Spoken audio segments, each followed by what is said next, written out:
Hello student, वेदिका public school चंपा बाज़ार कौशाम्बी।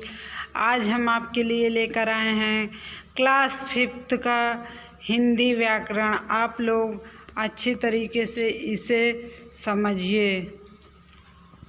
सही विकल्प पर सही का चिन्ह लगाइए।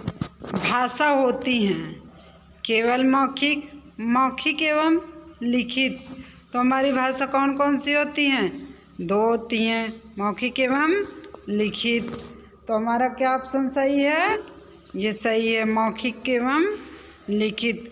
लिपि का अर्थ वर्णों को लिखने का ढंग, वाक्यों को लिखने का ढंग। तो हमारा वर्णों को लिखने का ढंग, ये सही है। फिर उसके बाद देखिए, बोली, बोली से आशय, क्षेत्र विशेष में बोली जाने वाली भाषा, क्षेत्र विशेष में लिखी जाने वाली भाषा। तो हमारा ऑप्शन नंबर 1 सही है, क्षेत्र विशेष में बोली जाने वाली भाषा। अब देखिए आगे नेक्स्ट,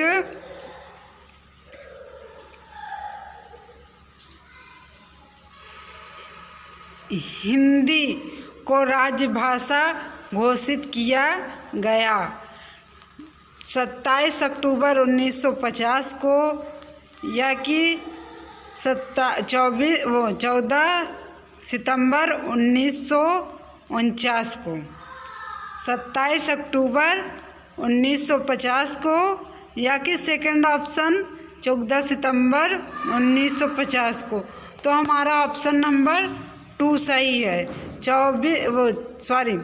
14 सितंबर 1949 को, ये हमारा ऑप्शन सही है। उसके बाद देखिए, तुलसीदास जी की पुस्तक रामचरितमानस की भाषा है कौन सी है? ब्रज भाषा या अवधी भाषा? तो हमारा कौन सा सही है? अवधी भाषा, ये हमारा ऑप्शन सही है। अब उसके बाद नेक्स्ट देखिए है हिंदी भाषा।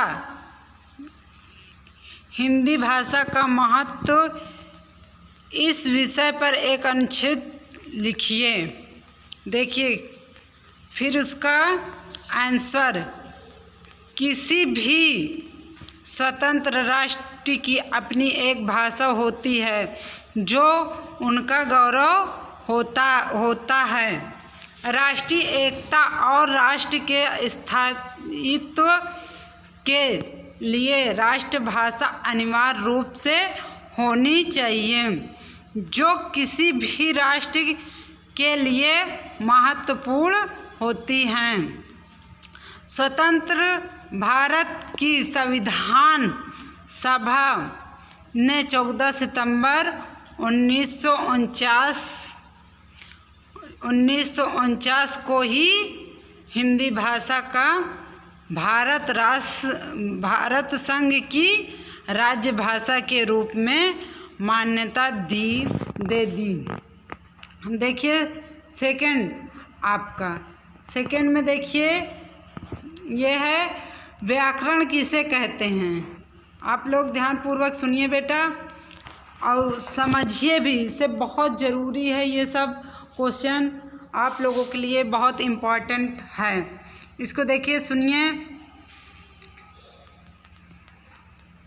व्याकरण किसे कहते हैं?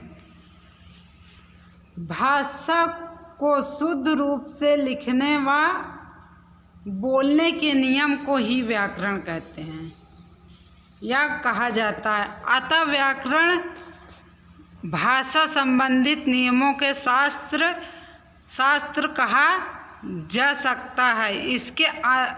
इसके अंतर्गत हम अध्ययन करते हैं वर्ण विचार, शब्द विचार, वाक्य विचार। हम लोग उसे व्याकरण कहते हैं।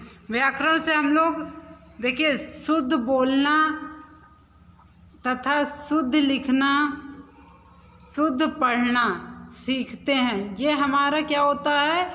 व्याकरण होता है। व्याकरण के ही द्वारा हम शुद्ध बोलना सीखते हैं, लिखना पढ़ना।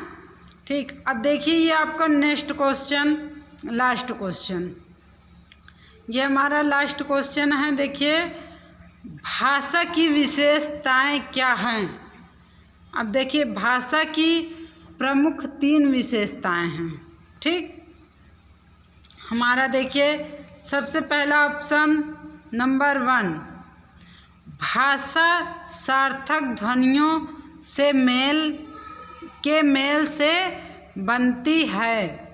उसके बाद देखिए सेकंड, भाषा के द्वारा ही विचारों का आदान प्रदान संभव है। थर्ड नंबर देखिए, भाषा के प्रयोग का गौरव केवल मनुष्य के ही प्राप्त हैं, अन्य प्राणी प्रायः इससे वंचित हैं। देखिए, हम लोगों को केवल ये सब मनुष्य को ही प्राप्त है भाषा। देखिए, और बाकी कोई नहीं बोल सकता, जैसे जीव जंतु और हैं, ये सब नहीं बोल सकते हैं, जैसे गाय भैंस, ये सब बोलने से वंचित हैं। और हम लोग जो हैं मनुष्य की शरीर ऐसी वो है मनुष्य की कि हम लोग बोल सकते हैं, हम लोगों को ये प्राप्त हुआ है। अन्य इससे वंचित हैं।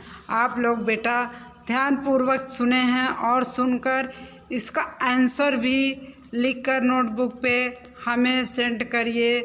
Thank you.